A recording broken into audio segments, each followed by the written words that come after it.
முருகன் கையில் வேல் இருக்கு தெரியுமா? அது முன்வினையை அகற்றிவிடும் புரியுமா? முருகன் கையில் வேல் இருக்கு தெரியுமா? அது முன்வினையை அகற்றிவிடும் புரியுமா? வேலை வணங்கி வந்தால் கிடைக்கும் பலன் கொஞ்சமா? தாளை பணிந்து விட்டால் விதியும் நம்மை மிஞ்சுமா? வேலை வணங்கி வந்தால் கிடைக்கும் பலன் கொஞ்சமா?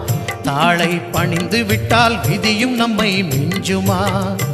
அந்த முருகன் கையில் வேல் இருக்கு தெரியுமா? அது முன்வினையை அகற்றிவிடும் புரியுமா?